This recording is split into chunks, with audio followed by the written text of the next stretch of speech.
ایک دوست مذاق سے کہتا ہے پہلے جب کسی سے پوچھتے ہوتے تھے کیا حال ہے وہ کہتا تھا شکر ہے، آج پوچھتے تو کہتا ہے شوگر ہے۔ تو بالکل حالات بدل گئے اور ناشکری پیدا ہو گئی ہے، برکت اٹھ گئی ہے، اللہ کی ناراضگی ہو گئی ہے۔ یہ ناراضگی کیسے ہوتی ہے؟ جب ہم اس کے حکموں کو توڑتے ہیں تو پھر وہ ہماری پرواہ کرنا چھوڑ دیتا ہے، پھر صحرا میں پڑے ہوئے خشک پتے کی طرح ہوائیں چاہے ادھر اڑائیں چاہے ادھر اڑائیں، اللہ کو کوئی غرض نہیں ہوتی، وہ جدھر مزید دھکے کھاتا پھرے، اور اگر کوئی اس کا ہو جائے پھر وہ اللہ کے ذمے ہوتا ہے، اللہ پھر اس کی حفاظت کرتا ہے۔ کوئی میلی آنکھ سے دیکھ کے جائے کہاں کہ کسی میں ہمت کیسے ہو۔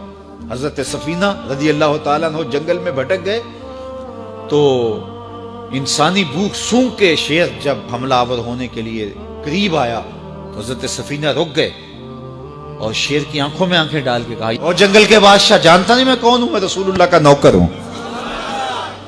اللہ اکبر۔ صاحب مشکات لکھتے ہیں کہ اس شیر نے دم ہلانا شروع کر دیا، گویا زبان حال سے کہہ رہا تھا تو رسول اللہ کا نوکر ہے تو پھر میں تیرا نوکر ہوں۔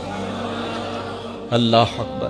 تو ہم جب ان کے نہ رہے تو پھر زمانہ ہمارا نہ رہا، تو یہ نتیجہ ہے گناہوں کا۔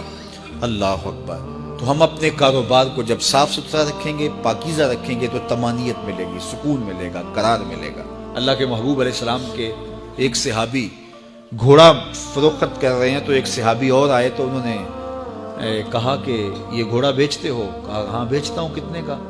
کہا 500 درہم کا۔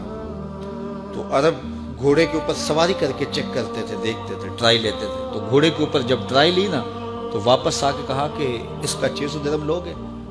اس نے کہا میں تو 500 میں بیچنے آیا ہوں، تو تم 600 دیتے ہو تو بسم اللہ۔ تو پھر وہ کہنے لگے اچھا 700 لوگے؟ انہوں نے کہا کہ مجھے اور کیا چاہیے؟ تو کہا نہیں یہ گھوڑا تمہارا تو 800 کا ہے۔ وہ کہنے لگے ہاں میرا گھوڑا 800 کا ہے۔ تو کہا پھر 500 کا کیوں بیچ رہے ہو؟ کہا میری مجبوری تھی، میں نے بیٹی کی شادی کرنی تھی اور میں مجبوری سے 800 کا گھوڑا 500 میں بیچ رہا ہوں۔ انہوں نے کہا میرے صاحب میرے بھائی میں تو 800 میں لوں گا، جب ہے 800 کا ہے تو میں 500 کا کیوں لوں؟ انہوں نے کہا بسم اللہ۔ انہوں نے 800 روپے پیش کی اور گھوڑا لے لیا۔ تو کہا کہ میری تو مجبوری تھی کہ میں نے بیٹی کی شادی کرنی تھی اور میں اس لیے گھوڑا 300 سستا بیچ رہا تھا، اور تم نے 800 کا لیا جب تمہیں 500 کا مل رہا تھا۔ کہا میری بھی مجبوری تھی۔ کہا تمہاری کیا مجبوری تھی؟ کہا میرے رسول کا فرمان میری مجبوری تھی۔ کہا کیا رسول اللہ کا فرمان ہے؟ کہا ہمارے رسول نے ہمیں سودا خریدنے کا حکم دیا ہے، کسی کی مجبوری خریدنے کا حکم نہیں دیا۔ آج تو کہتے ہیں جناب یہ 5 کروڑ کی پراپرٹی ہے، وہ تو مجبور ہے بیچارہ اس لیے 3 کروڑ کی بیچ رہا ہے۔ ہم کہتے ہیں بس ہاتھوں ہاتھ اٹھا لیں۔ یار اگر کوئی بندہ اپنا گھر بیچ رہا ہے اس لیے کہ وہ مجبور ہے اور وہ 1 کروڑ روپے کا ہے تو ہم اس کو 50 کا کیوں خرید رہے ہیں؟ جب ہے 1 کروڑ کا، 1 کروڑ کا خریدے۔ اور جو ساری زندگی لوگوں کی مجبوریاں خریدتے ہیں، فلاں پراپرٹی فلاں کی مجبوری سے خریدی، فلاں پراپرٹی فلاں کی مجبوری سے خریدی، کچھ لوگ اس طاق میں رہتے ہیں کوئی مجبور ہو تو اس سے خریدیں۔ اللہ اکبر۔ پھر ایک وقت آتا ہے کہ یہ مجبور ہوتا ہے اور اس کی پراپرٹی کوڑیوں کے بل بک رہی ہوتی ہے۔ ہم نے اپنی آنکھوں سے ایسے مناظر دیکھے ہیں۔ تو کسی کی مجبوری نہ خریدیں، سودا خریدیں۔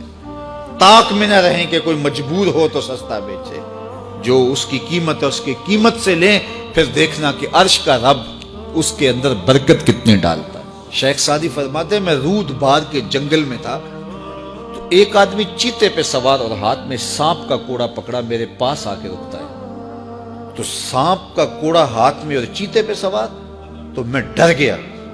جب میں ڈر گیا تو وہ مسکرا پڑا۔ اس نے کہا سعدی ڈر گئے ہو؟ میں نے کہا بات ہی ڈرنے کی ہے۔ کہا تو خدا کا ہو جا، خدا کی خدائی تیری ہو جائے گی۔ تو اس کا ہو کے تو دیکھ، زمانہ تیرا ہو جائے۔